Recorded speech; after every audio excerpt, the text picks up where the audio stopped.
This episode of WDW Today is being sponsored by MEI and Mouse Fan Travel. And if you want to be treated like a celebrity on your next trip to Walt Disney World, want to get that personal attention by the travel agents at MEI and Mouse Fan Travel, then they can do that for you. They'll be able to plan your trip for you and help you do it all along the way, holding your hand if you'd like, or just do all the grunt work for you and let you concentrate on focusing on having fun. Why not give them a try? Visit them online at www.mousefantravel.com. This is Walt Disney World Today. Give us 5 minutes and we'll give you the world. It's Wednesday, January 28th, 2009, and this is episode 519 of WDW Today. I'm Matt Hochberg of StudioCentral.com. Joining me on today's show is Mike Newell of Mouse World Area. And Mike, I am right now eating a Wonka bar, in fact, that was sent to me by Michael Ruth, one of our listeners. Nice. Save me a piece. Sure. That's a no. Michael, I need another bar. That's a no. Also joining us on today's show is Mike Scopa, a senior feature writer and blogger for allears.net. Welcome, Mike. And this time, with no milk. Wow. Peter Pan? I forgot. Len isn't here. I should have used that one. What are you saying? The rest of us will never get it? Yes. I wouldn't get it. I wouldn't have gotten this either. It's from Stitch's Great Escape. Oh, wow. Okay, that's stretching it. Really? Also, Pre-show. Go ahead. And also joining us today is the fabulous Annette Owens of MEI and Mouse Fan Travel. Welcome, Annette. Fabulous. Hi, guys. It's Wednesday, and we're answering your listener questions. And we'll start out with a question from... Who's this from? Megan Kransky of East Rutherford, New Jersey, home of the New York Giants. Writes, hey, Matt, Mike, Len, and Annette, if she's there. I'm a huge fan of your show and tend to listen in when I get the chance. Anyhow, I'd like to inform you about my recent trip to Walt Disney World that occurred January 3rd to January 9th. I never in my life thought I could be mean and nasty at Walt Disney World, but this past trip proved it. On January 3rd, I was waiting an hour and a half online for Splash Mountain since it would be closing on the 4th. So after waiting an hour and a half, a family of 4 was just cutting everybody in line, jumping over the ropes. So when they did get up to the point where I was, I stood my ground and didn't let them cut, which led to the small kids about ages 8 or so to complain, this bleep girl won't let us cut, and was more surprised that the parents didn't say anything to them and was teaching their kids to push and be rude. That wasn't the surprising thing I learned. While eating lunch at the commissary at Disney's Hollywood Studios, we talked to this family of 4 who witnessed a fist fight between 2 women at the Magic Kingdom. A fist fight at Disney. What on earth is there to fight about at Disney? The result of the fist fight, the 2 women were handcuffed, had to bail themselves out of jail, and were given a lifetime ban from Walt Disney World. They no longer can go to any of the Disney parks. Any video? Yeah, unfortunately not. YouTube? Quite a trip there, Megan. Thanks for sharing. Next email's from Rory from Louisiana. Writes, hello, Matt, Mike, Len, and the beautiful Annette, if present. I listened to the show. Became beautiful. Yeah, that's right. Not bad. That was Hey. beautiful. Maybe he meant Newell, though. I'll have to check that. Yeah. He is quite The lovely. right person. He is quite lovely. That smile, those eyes. Oh, man. Anyway, Rory writes, I listen to the show regularly and enjoy it immensely, but doing so I know to give ample time for you to answer this question. I booked a trip/wedding to the world in the last week of May, first week of June through MEI and Mouse Fan Travel. Thank you. Susie has been a great help. I'm a huge planner and like to go commando style on my tour. My question is, during this time frame, on what days will Fantasmic Studios be showing? I'm aware that they have cut down the number of days they show it, but I have no idea what the days are. I need to know this to determine what days I will attend which park. If you can help me out, that would be great. Also, when did they put up the calendars for May and June? For the past 2 months, they've stopped at April. Love the show. Keep up the good work. Well, I don't believe, Annette, the calendar for June is out yet, right? The park hours? I haven't seen it yet. Yeah. It's been normally about 90 days. Yeah, as of the recording of this, it's not out yet. So, Rory, and obviously since there's no park hours yet, we don't know what Fantasmic schedule will be either. I suspect they're going to be evaluating it and treating the Fantasmic schedule as they on a much closer basis than the park hours even, I think. I think that you'll see them constantly tweaking things because of the crowds and everything. And frankly, they're tweaking it all the time because of the crowds, because it's a terrible move, and I don't know why they're just going to go back to putting it every night, because this is just creating – somebody has to be just spending their entire day trying to figure out what the Fantasmic schedule is going to be like and have to change it pretty much every day because, things keep on changing in terms of crowds and everything. So your guess is as good as mine, is what I'm trying to say. And you're just going to have to wait, I guess, for the park hours to come out to see what they're going to be. But I suspect in June there'll be far more showings than they are in January. January, it's only been, Monday and Thursdays. And January is typically a slower month of the year. So, and June being basically the beginning of summer, I'd expect it to be many more shows. Next email is from Blaze, who writes, my wife and I will be arriving Walt Disney World at Port Orleans Riverside on January 29th. Whew, just got this one in. And leaving on February 8th with no kids. Although they are adults, they are upset at not being invited, but life is full of disappointments. Anyway, I plan on going to Disney Studios on Sunday, Super Bowl day. Am I nuts? We have the rest of the week all planned out and used the crowd calendar chart to plan the rest of our trip. I'm hoping that the Steelers and Eagles are in the Super Bowl, knowing that they really don't want to go in the parks during the football. I know this is because I'm a Steelers fan. What do you think? Yeah, I think the Steelers are going to the Super Bowl too. I think so too. I'd bet on it. Just don't try to go to ESPN Zone. Yeah, I think what's going to happen generally is once the Super Bowl, Super Bowl, starts coverage. So early in the day. I think a lot of people will, while there may be a lot of people at the resorts, in the parks themselves, especially once you get that later part in the day, I think you're going to start to see not an issue with the crowds. And certainly what Len's crowd calendar indicates is a good example of what to expect. I expect to find a lot of people at resorts because Len has mentioned that Walt Disney World is the spillover really for people who can't get a hotel room in Tampa, which is only 90 miles away. But while there might be a lot of people at the resorts, it may not necessarily translate into that many people at the parks, if that makes sense. I agree. Next email is from William Tracy, who writes, I'm still somewhat confused on annual passes. Can Len put up some kind of spreadsheet so most people can understand how to figure out the cost according to annual season? I've been told to break even, you must go at least twice a year. Well, I'll definitely pass along the Len, William, for you. The other thing is, I think there's got a misconception there, William, that you have to go at least twice a year. You could easily go for one trip, but if it's for many days, I'm talking 10 days or more, that would make sense for an annual pass, right, Mike? The thing that William has to keep in mind is that the break even depends upon how many days you stay and at what level resort you stay.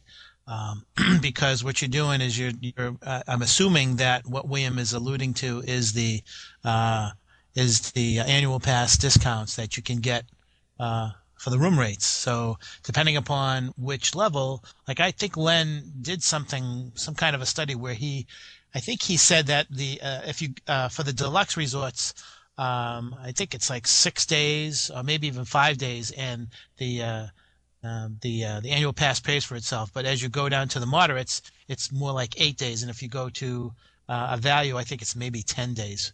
Yeah, the course of a year, something like that. Next email is from Sean Neva. Writes, hello, guys and ladies. I seem to be sending a lot of questions that way lately, so I'll make this one brief. I heard Matt and Len back on episode 456 saying that the airlines don't count your strollers as an extra checked bag, I think. Did I hear this correctly? And if so, do you guys know if there's an additional fee for car seats? I suppose I could just check the airline's prices and restrictions of what is charged and what isn't. I may do that, but I figured there would be quite a few listeners that would be interested to know this. Maybe I'm just behind since we haven't flown in a year or so since they started the $25 additional fee per extra bag. Thanks so much, and you have till September of 2009 to get to this one. Annette, I'm not sure if you know the answer. By then, they'll all change the rules by September. Yeah, exactly. Today might not be right. But correct me if I'm wrong, you don't get charged for a stroller. You can bring the stroller all the way up to you board the plane, and then they'll check the stroller into the luggage compartment for you, right? You haven't heard right. it. And yeah. Most parents bring the car seats and put them on the plane. So yeah, that can they have them on the plane. They can just spin them. Exactly. So if you bring it that way, if you bring the stroller with you all the way until you get to the plane and they check it for you, I've seen plenty of people do that. And I know that I haven't ever seen them ask for money for that. And like Annette said with the car seat, if you use it on the plane, you'll be fine in that regard. No, and I've seen them come through as well. But I got to tell you, I've seen some people coming on with car seats and backpacks and all sorts of stuff, at least on Southwest. Oh, yeah. Saw one family look like they were moving in. Yep. Yeah, well, those Newells, they're crazy. No car seats in my feet. Next email is Mike Newell. This Wonka bar is really good, by the way. Oh, I thought you ate it all. Oh, shush. No, I'm making it last, baby. Next He's email. saving the final piece for the last question. That's all right. I'm just yeah. Have any peanut butter in it? Mm-hmm. Nope. Next email is from Annie from Cape Cod, Massachusetts, who just listened to episode 456 and wanted to let you know that I went for the first time in August of '83, and Walt Disney World had multi-day tickets then that were only for Magic Kingdom and Epcot. But we had a 3-day ticket. It was paper, and they punched each day with a hole punch. Just wanted to give you a closer time frame for when they got rid of the paper tickets for the rides. Love your podcast. It makes the workday go by. I think she's referencing, Scopy, I'm sure you remember this episode where someone called in, or actually wrote in, and asked about the old e-tickets and all that stuff, those how the old tickets were. Yeah, the old e-tickets, but the old e-tickets weren't punched. Well, they were booklets, and within the booklet there were A, B, C, D, and E tickets. And what you would do is you would tear them off, and for instance, in the Magic Kingdom, an e-ticket would have been Pirates of the Caribbean, I guess. And so you tear that off, and you would use that as your ticket to go in. That was the paper ticket. I don't recall if they just tore them and threw them in a bucket, or if they clipped them, but that's what that was. It was a booklet. Okay. Next email's from Ellie from Cary, North Carolina, which may or may not be close to a nut. I have no idea about the geography. Very close to me. Yes. Oh, well, there you go. Woohoo! Ellie writes, I just listened to your show on annual passes, episode 455, and I just wanted to confirm that I made reservations for December and got an annual pass discount without having, quote, the real card. All I had was the voucher card, and that I needed to turn in later. The person who took my reservation said I would definitely need to show the voucher to make sure I got the discount. Love the show. Keep up the great work. And, of course, that's in reference to one of our listeners asking us about, booking an annual pass rate if you don't actually have the annual pass yet. Next email is from Claire from the United Kingdom. All right, hi, guys. Love the show. We've just gotten home from Universal's Port Aventura Resort in Spain. One of the very few things that were better than at Walt Disney World was the use of the room key as an unlimited fast pass to use after 9 p.m., for example, only for those staying at the resort. I would be interested to hear your opinions on whether Disney could implement this for their late-night openings for resort guests. And for those unaware, at Universal, and they have it at Universal Florida as well, if you're staying at a Universal resort, you can get to the front of the line. It's like Fast Pass, but you can use it. Is it all the time in that, or is it just one time for each attraction? All the time. All the time. Works in the restaurants and the rides. Yeah, so you get to go to the front of the line of everything. It's an interesting idea. I don't think Disney would do this, Scopa, and the reason why I say that is because they have the extra magic hours, A, already. B, Disney's too many rooms, Yeah. B, Disney's not struggling to get people to stay on their property, unlike Universal. Would you agree with that, Mike? I agree. Universal about 10 years ago had something like this where you would pay an extra $125. I think it was about an extra $125 per ticket, and that would allow you, Matt, to go to the front of to the front of the line for each attraction, but only once. So this is a little bit different. But you're absolutely right. There are so many rooms on the property that this would no way work for Disney. But I could see them maybe someday coming out with some kind of an option where, hey, you add a little premium to your ticket, and maybe you could get to the front of every line. But they would have to be real careful as to how that would be run, because I could see potential problems with people getting a little unruly with a lot of people cutting in line, sort of like in Mouse Fest when 257 people cut in front of people going on the Kilimanjaro Safari. Right. That's a good point. But I've seen that happen at Universal too, because people are standing in line for an hour or so, and I will say they were throwing darts at me. Those eye darts were definitely coming, because we did Men in Black at least, I'd say 8 times. Wow. Saw the same people in row. Next email is from Bob from Ottawa. And speaking of Ottawa, I want to wish a belated happy birthday to Superfan99. That'd be Fred Hazelton, who had his birthday yesterday. Bob, anyway, writes, hello, gents. How often do they change out the refillable mugs? We have All-Star mugs from 2006 as well as the holiday mugs from January 2008. We're going in December and would like to know if there's a chance we could use either, and we'll be staying at Music, and if it's a holiday time. I assume they change the design of them frequently, discourage being used on future trips. Just thought I would ask. I'm not sure how often they change it. I mean, you're dealing with a morality issue. Some people do this and don't have a problem with other people do. And to be perfectly honest, I don't know how often they change the resort mugs, because I never did the resort mugs thing, because I don't drink nearly enough Coke to make it worthwhile. Yeah, I don't think you'd get thrown. I don't think anyone would say anything to you. I've seen people go up with different designs on the mugs many times at Pop, and even Port Orleans, and it's like, no one's saying anything, even though that one's got an orange design, and they're selling purple design. So I don't think anybody would, I don't know. I'm assuming that no one would question it. Yeah. Plus, they're always the refill stations are usually in the self-service area, so you'd have to really you'd have to be like, flagrantly Mr. Obvious and be like, boy, I hope no one catches me putting my old mug in here. Sounds like a Chevy Chase thing, yeah. Exactly. But of course, there's the whole morality of it, whether or not you want to do it. And that's a whole debate for another time. So it's up to you if you want to do it, but yeah, we'll leave it at that. Next email is from Sean in Medina, Ohio. That's funny. Steve Medina? Yeah, I was about to say Medina, Ohio. No. Sean writes, thanks for the great show. I've been a long time listener for a couple of years now. There is that Miami of Ohio, so that would be, that's kind of funny if it was near Medina. Anyway. Is he Cuban? Sean writes, I've been a long time listener for a couple of years now. You guys have a great chemistry and are always entertaining to listen to. My question is probably best posed to the fabulous Annette Owens. Is there anything a travel agent such as herself can do for DVC members? We've been DVC members for 14 years now and have always called the 800 number for DVC member services to make our accommodations, reservations, but then the rest of the trip plans ourselves, such as dining and tickets. We usually drive from Ohio and need one hotel and night stay each way. What would a travel agent do for us? Within our 7-month and 11-month reservation window, can a travel agent have better access in landing us our first choice reservations? Does a travel agent have any visibility into the DVC reservation system? Can a travel agent have any influence for those on the waiting list for a particular reservation? Well, Annette, any luck here? Oh, if I wish I could see into the DVC crystal ball, because it would help me out sometimes too. We can help out with the pre and post stay. I know we've helped a lot of DVC members out with their weekend stay because those DVC points can get quite expensive on the weekends. A lot of people do the Sunday to Thursday and then maybe pay cash for the weekend, stretch out your points a little bit. We can definitely help you out with tickets, car rentals, that kind of thing. So we definitely can help. We just obviously can't help out with the DVC. Yeah, you can't make that kind of thing. You can't make DVC reservations or anything, right? Annette? No, we can't.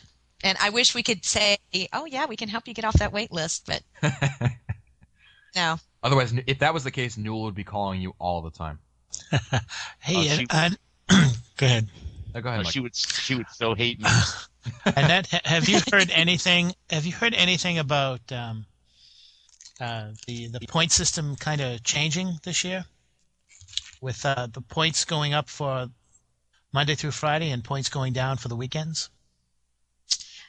I've heard it, but I haven't seen it. Haven't seen it. Okay. It's interesting to say that, Mike. We should have a show on that on Friday. Yeah, on Friday we'll have we're tentatively planning to have Tim Krasniewski of DVCnews.com on, so we'll have to comment on that for you, Mike. Yes, I think we should. There's a good little pre-show plug. Next email is from Butch and Annette of Dracut, Massachusetts. Who writes, Dear Annette, Annette got first billing in this email. Mike, Len, and Matt. It's the Annette show. Yeah, I thought maybe he went like alphabetical order, but it's definitely not. So, wow.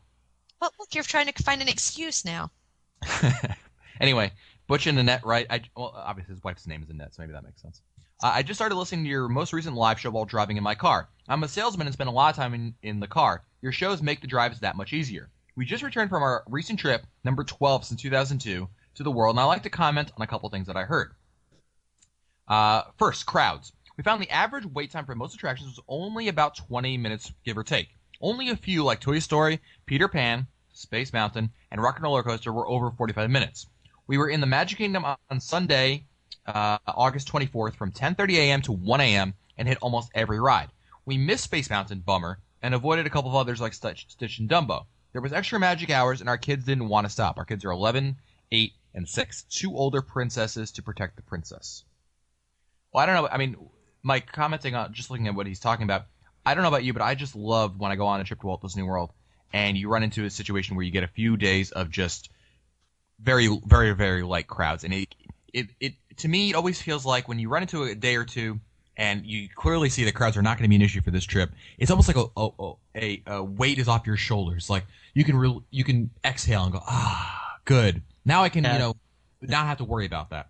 I think that when those days happen, I think it's one of those days where you actually can stop and smell the roses. I know that during Mouse Fest there was, Mouse Fest, who goes on attractions at Mouse Fest? And I can remember many times just sitting on a bench talking with a friend. It was like, oh man, it's so nice. I don't have to worry about, trying to make this attraction and trying to make that attraction. So on those days when the crowds are very light, I mean, that's a bonus. And although some people may take that opportunity to try to go on as many attractions as possible, I would say that would be a day in which I would just relax and do a little what we call slug touring, very, very easy going. Take your time touring around the park. Absolutely.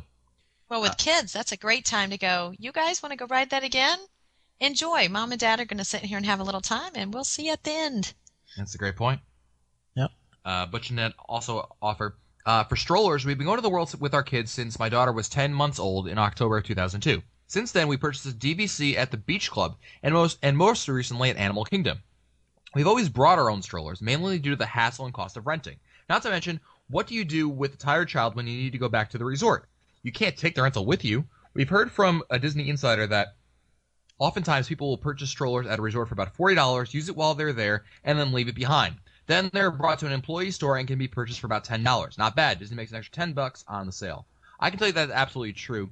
They have a store for Disney employees. Mike Newell has been there, I know for a fact. And Mike, I love it. I'm sure you remember when we went over there, and there's just it's like a used car lot, but for strollers, and they're and among other things, I mean, the strollers are like they're nothing, they're dirt cheap, and they're barely used. A lot of people will just bring them and ditch them. And that's something if you want to save money on it, you could easily do this. I mean, go to Walmart, buy a cheapo stroller, use it for the week, beat it up because you don't want to use your decent stroller and get that beat up in the parks. And then you just either leave it. But beat it up. It sounds like you want to race with it. So. Well, it's not really beating it up, but think about it. You're leaving it outside, and you never know when that shower is going to come in Florida, and true. Yeah, it's going to spill food on it, and exactly. They're going to spill your drink. Trust me, we never used strollers. We always carried the kids. I know everybody will not appreciate that, but my kids were little. They went on my shoulders. We never did the strollers, so but yeah, lots of junk. Yeah, a lot of people do that, but some people pass it forward or whatever. They'll try to find some other family and say, "Here you go, here's the stroller. We don't need it anymore." But there's another way of avoiding that too. You just don't take your kids down there till they're old enough to share. Okay. Yeah, tell the new scope of that when he arrives. Yeah, I can't wait to see how long it is before that one gets to Disney. Yeah, I think we should have a poll or a pool or something. A pool, I think. We should. I say by 6 months he's there. They also add about the water boats, the water mice. The best place to rent one of these small boats is at any of the monorail resorts. These boats governed at about 15 miles an hour, whereas any boat in a canal like Old Key West or Port Orleans are governed about 8 miles an hour because there isn't as much room in the canals. We were told this while visiting in this trip. It's a great tip. That is true. Plus you have more room to tool around in. You can.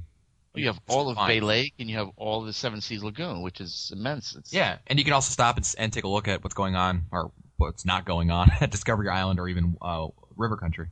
Yep.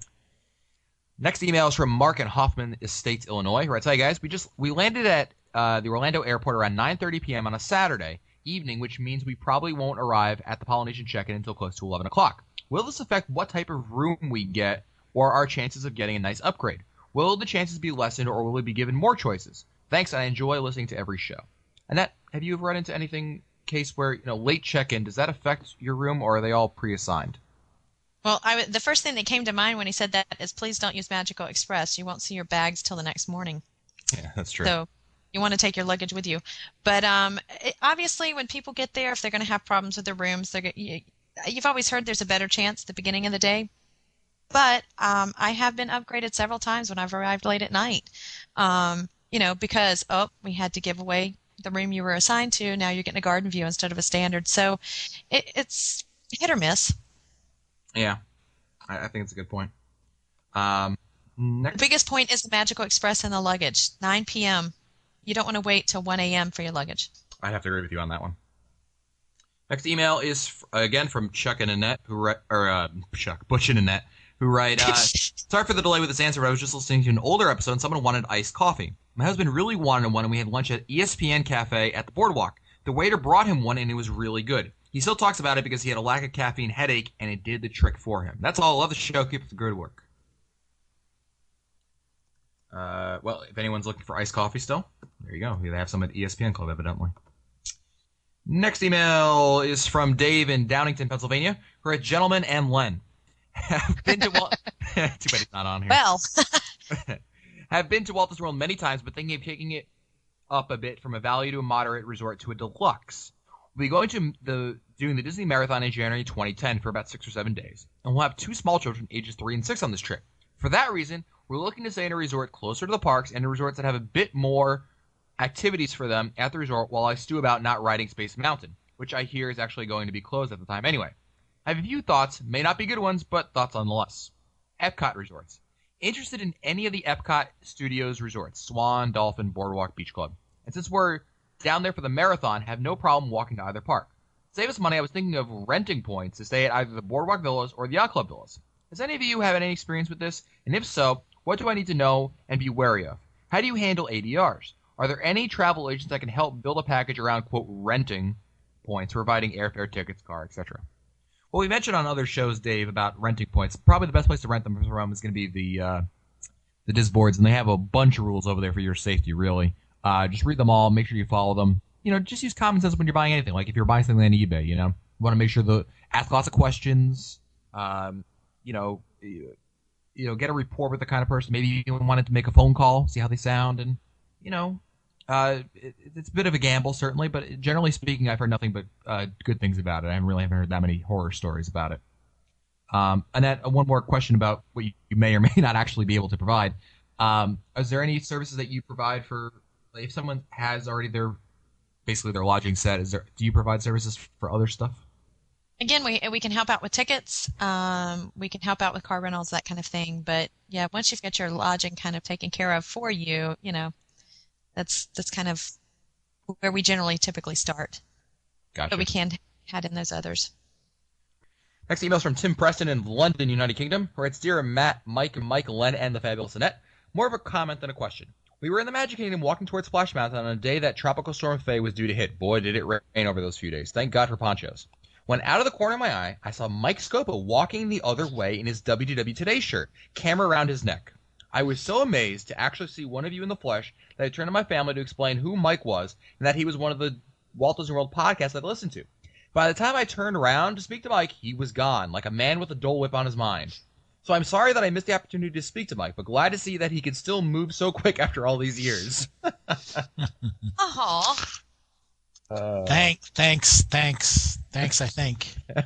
Tim adds, P.S. We are due to go to Walt Disney World next August for our 10th visit. Given all the rain that Mike brought with him, is there any danger we might bump into him again next year? You never know.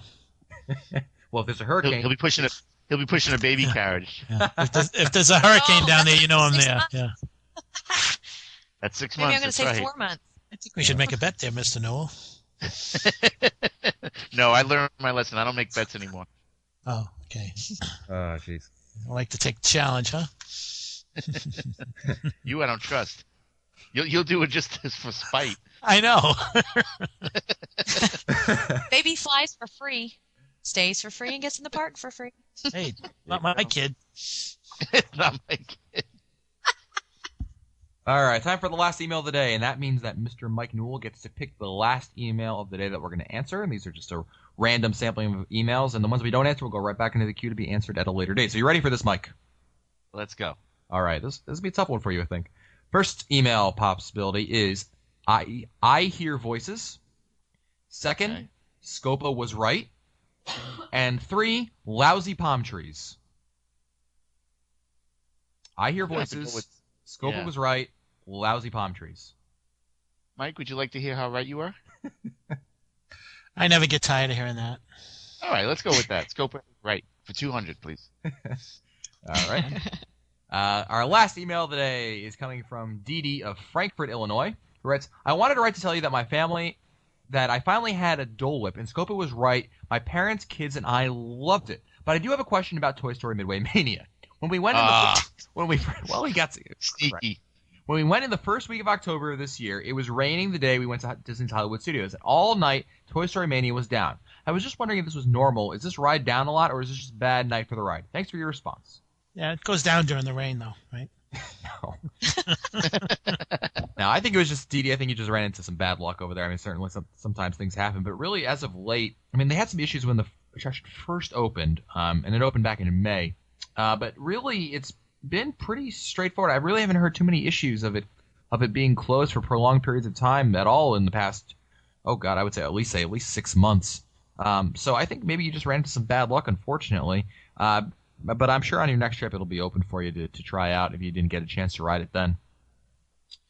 Well, that's it for us today. Don't forget that this episode of WDW Today is being sponsored by MEI and Mousefan Travel, and MEI and Mousefan Travel provide all sorts of services for you. Even if you are a DVC member, Mike Newell, you can still book with MEI and Mousefan Travel and still have them take care of lots of your different things, like maybe your weekend stay, like maybe your tickets, like maybe how to get the Dole Whip in different parts of the park. Well, or maybe not that. But the rest of the stuff is absolutely true. MEI Mousefan Travel can help you plan your next trip to Walt Disney World. Let them help you.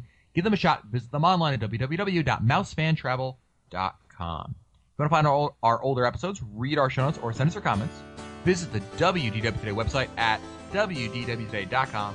For Len Testa, Mike Sopa, Mike Newell, and the fabulous Annette Owens, I'm Matt Hochberg. We'll see you on the next show.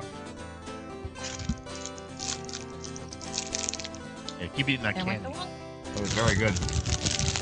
There it goes. My God.